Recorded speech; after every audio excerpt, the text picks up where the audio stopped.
this is Summer Lynn from Chicago, Illinois. Just wanted to give a huge shout out to the Relay for all the love and support they've given my team and I.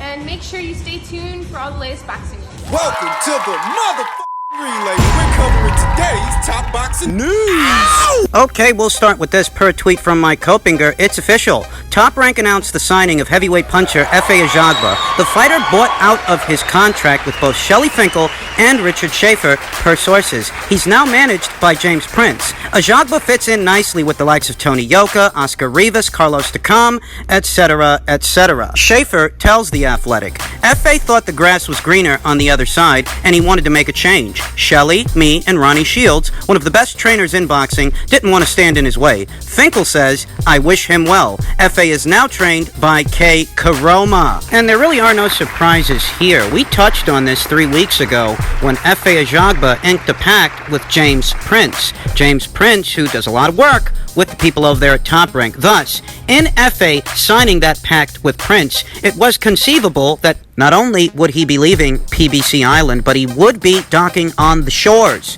of Top Rank Central. Top Rank City, folks. Now, as far as what led to F.A. Ajagba wanting this change in decorum, this change in ambiance, we talked about that a little bit more extensively in my previous video, and I'll leave the link to that video in the description box as far as what could have led to this. Right here now, what most resonates with me is how this difference in decorum is going to affect F.A. Ajagba moving forward, as these different promotional outfits, these different banners, they do have different characteristics and are known for different things. And at Top Rank, you gotta earn your keep. You're going to have to earn your money. Not like over there with the PBC. The PBC, who is rumored to provide cash incentives for their fighters to stay out of fights with certain other fighters that fight under certain other banners. There are those rumors. There will be none of that at Top Rank. There won't be a sparse schedule of activity either. None of what you see from either Gary Russell or the last guy that he fought, Tuksak Niambiar.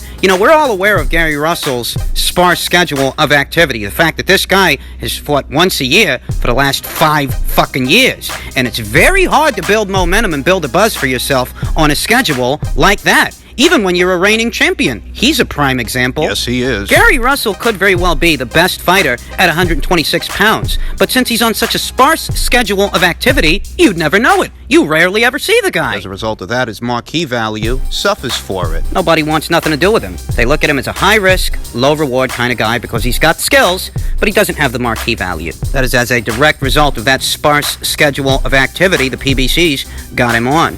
An even more egregious example of this is Tuksak Niambiar, a guy who's not a world champion, a guy who's not even that far along in his career. This guy, before that Gary Russell fight, was very much just a prospect, and this guy was a prospect that was sitting on the shelf for something like a whole year ahead of that Gary Russell fight. There's no reason for a guy who's that early in his career to sit out that long without fighting. A world champion, someone who's a little further along, someone who's more advanced in the advanced stages, perhaps can afford to take that kind of time off, but not a prospect who's looking to make a name for himself. A prospect's supposed to be fighting 2, 3, maybe even 4 times a year. Under the PBC banner, Tuksak Niambiar fought only once in 2018 and only once in 2019. Earlier this year, he locked horns with Gary Russell, came up short, and it had been 12 months since his last fight. Last year. From the time that he fought Claudio Marrero last year in 2019, it had been roughly 12 months, maybe even a little over, from the Claudio Marrero fight to the Gary Russell Jr. fight. And you wonder, had Tuksak not fought more, 2018, had the people over there at the PBC negotiated more situations for him, perhaps he would have been sharpened enough. Better prepared. For that Gary Russell Jr. fight, that Gary Russell title shot. That sparse schedule of activity can hurt a fighter's momentum and overall sharpness, and there will be none of that for F.A. Ajagba at Top Rank, because Top Rank's not just known for making their guys earn their keep. Top Rank is also known for is grooming some of the best and brightest fighters, the best and brightest talent the sport of boxing has to offer. It's not a coincidence that both Oscar De La Hoya, Manny Pacquiao, and Floyd Mayweather Jr. are fighters that were groomed under the Top Rank banner. At Top Rank, it really is sink or swim. You will be put in the kind of situations that help you fully develop as a fighter, to find out just how good you really are, or just how good you really ain't. That's how it works. But what you're not going to be is coddled. What you're not going to be is protected. Because Top Rank's got relationships with just about anybody. Anybody from Golden Boy to Queensberry to Matchroom. You name them. At the PBC, a fighter like F.A. Ajagba was isolated from certain fights with certain fighters. In essence, he was isolated from certain opportunities. But with Top Rank, there's opportunities to go around. I could see the people over there at Top Rank attempting to get F.A. Ajagba in the upper echelon of the alphabet rank standings. Could be the WBA, the WBO, or the IBF. They may so choose to put F.A. Ajagba on a path that ultimately leads to an Anthony Joshua fight. And that is a fight to where, win or lose, you're a richer man for it. You can go in there, you can try to win, and maybe you do.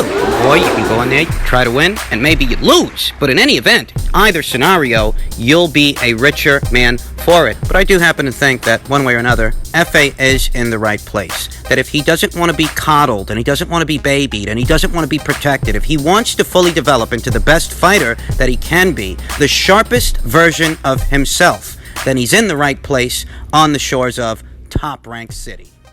Any contact from Frank Warren's team or Frank? Someone sent me the tweet saying, oh, with all these, this is what it's like backwards and forwards, it's so boring. But someone said, oh, he left a message, come out at the press conference, check my voicemail. He had left a message, gave him a buzz and just said, listen, once we've got fight camp out of the way, and we're through August and, in September, we'll have a chat. Don't mind, no problem having a bite to eat with him, Lots to discuss, lots of issues to get out of the way. We're a million miles away from making any fights, but no problem in having a bit of grub and discussing it. So we'll see what happens in September. I understand there are some fights to be made there. Like I said, we had a chat, no problem in meeting up to discuss. Right now I'm 100% focused on fight camp and getting ourselves into a position of maintaining the greatness of the sport of boxing. But more than happy to discuss some of the fights on there, and we will get together and discuss it. That is big news for Fight Fan. Massive breaking news. No, it is though. The fact that you're willing to meet with him. But Umar, I would have had a bite to eat with Frank Warren 10 years ago. Do you know what I mean? So it is overdue. And I think, of course, look, the main thing to focus on is AJ against Fury. And although Bob Arum is dealing with that, I've no problem talking to Frank about it as well. So, I think that's the priority. The other stuff is great, and I think those fights can get made in the media. But I think that'll open the door. And look, at the end of the day, you've got to worry about your own business. All right? So that's all I'm focused on. If there's some fights to be made, if there's some good business, if there's opportunities for my fighters, then no problem. There's been a lot of talk about this the last couple of days, and it could be a milestone moment in the sport of boxing. It could be a milestone moment between two domestic rivals who could be working with each other moving forward in what is the very near, albeit not immediate, future. Old Fish Eyes Frank Warren seems to have extended an olive branch to his domestic rival, Eddie Hearn, after having spent so much time and so many years taking jabs and taking stabs at that guy. It's not a secret. The British boxing community is fully aware that for a long time, Frank Warren and Eddie Hearn were bitter rivals, with most of the bitterness coming from the Frank Warren side of things. Watching this young up-and-comer take British boxing to new heights it had never been. A lot of credit has to go to Eddie Hearn for the current state, the current British boxing scene we see here today.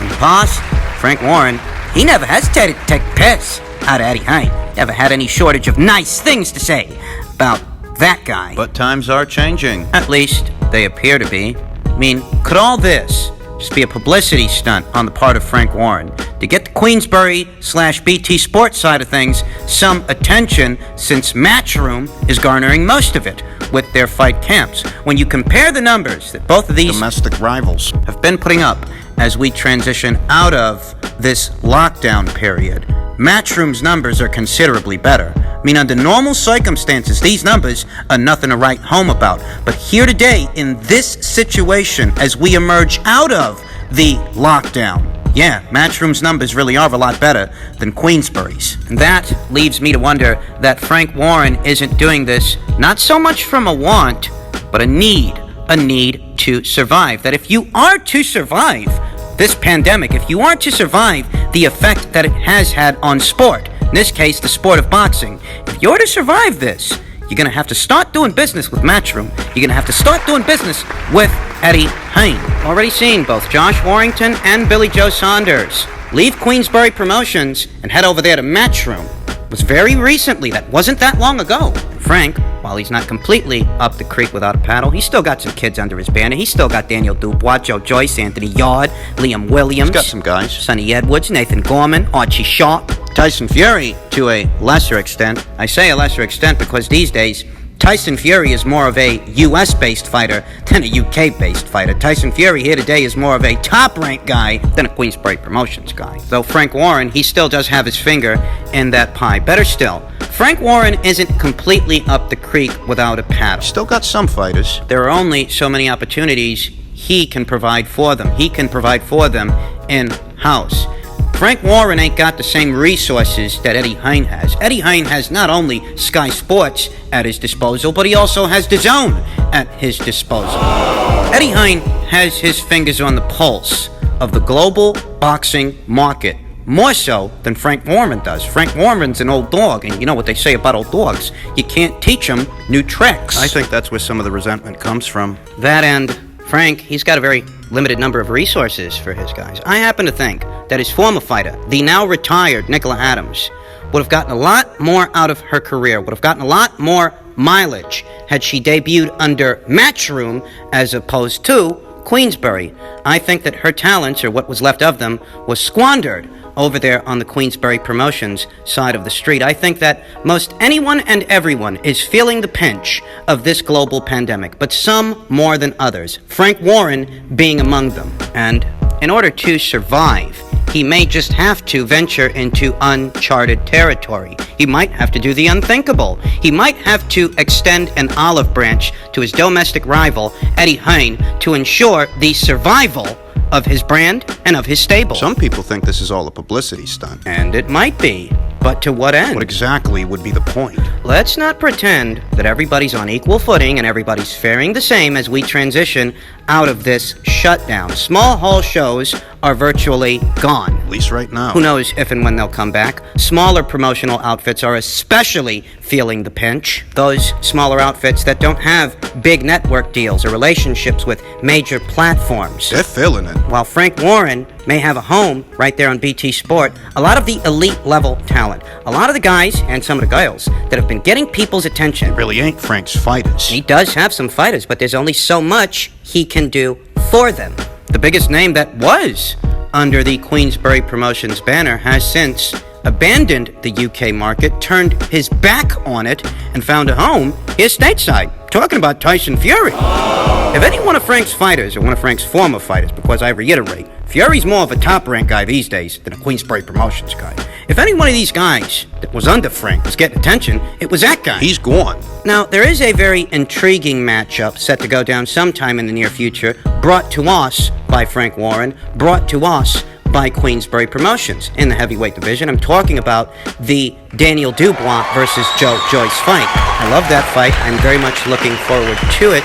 But that fight, compared to, say, I don't know, White versus Povetkin, is it really on the same scale? Neither Daniel Dubois or Joe Joyce have amassed the following that Dillian Whyte has over the years. Dillian Whyte has developed into a proven draw at the live gate and a proven draw in the UK pay-per-view market. This guy will put asses in the seats and asses in front of the television. Daniel Dubois and Joe Joyce, as intriguing as their fight might be to me, hardcore boxing fan, those two guys, neither one of them, they're not there yet. They are not now in their careers where Dillian Whyte is in his. And those are two of Frank's So boys. no problem having a bite to eat with, you know. Lots to discuss, lots of issues to get out of the way. We're a million miles away from making any fights, but no problem in having a bit of grub and discussing it. So we'll see what happens in September once fight camp's out of the way. All of a sudden we come back with fight camp and we're the saviours. So of course everyone wants to grab hold and, you know, etc, etc. But all I'm focusing on is the business and our fighters delivering opportunities for them. And I'm so deeply invested in that right now, nothing can get in my lane. But I understand there are some fights to be made there. Like I said, we had a chat, no problem in meeting up to discuss. Right now I'm 100% focused on fight camp and getting ourselves into a position of maintaining the greatness of the sport of boxing. But more than happy to discuss some of the fights on there, and we will get together and discuss it. Look, at the end of the day, you've got to worry about your own business. All right, so that's all I'm focused on. If there's some fights to be made, if there's some good business, if there's opportunities for my fighters, then no problem. But you know, we will only do what's right for our business and what's right for our fighters. There are some very important aspects of this interview that you need to pay attention to, more so than others. Yes, it's newsworthy. It is momentous that after all this time, Frank Warren is now extending an olive branch and he's willing to work with Eddie Hearn. But you still need a schematic as to how all of this is supposed to work. Who's supposed to send their fighters where? Because the basic idea in boxing is you stage the fight wherever the fight stands to make the most money. And a Frank Warren Queensberry Promotions fighter stands to make more money on the matchroom side of things 10 times out of 10. The same cannot be said of a matchroom fighter that crosses over to the Queensberry side of things. What's this mean moving forward? Essentially what it means is that if this proposition is going to get off the ground, it's going to take baby steps, because Frank Warren's got a commitment to BT Sport and Eddie Hearn's got a commitment to Sky and DAZN. Both committed to making money. Moreover, they both have a commitment to their fighters. Perhaps one guy more than the other. I'd say that guy is Eddie, but better still, Eddie Hearn is going to look out for his and his fighters and his promotional company's best interests. First and foremost. More than he'd look out for Frank's. And Frank's the one in need. Not Eddie. So when you take a step back and you look at the full picture, what you realize is that Eddie Hearn has very much outgrown this domestic rivalry between him and Frank. He's above it. Having not been on good terms with Frank certainly hasn't stopped Eddie Hearn from making moves for Matchroom. I wouldn't say that Frank and Eddie's rivalry is in the same place as Top Rank and Premier Boxing Champions rivalry, to where if these two outfits can get together and work on some things, there are some super fights that can be made between them. Whereas with Eddie and Frank, there's some good fights there. Yard versus Buatsi, it's a good fight, it's a solid fight, but I wouldn't call it a super fight. There are other interesting matches there that could be made, matches like Dubois versus White or Joyce versus Chisora. Good fights, solid fights, but not necessarily super fights. It seems to me that Frank Warren needs access to Eddie Hearn's stable more than Eddie Hearn needs access to Frank's stable. And that's why it's Frank that initiated all of this. That's why it's Frank that's extending the olive branch and getting the conversation going. Assuming that this conversation goes anywhere, because it might not. You heard what Eddie Hearn said, we're a million years from making a fight. So don't look for anything to start happening right away.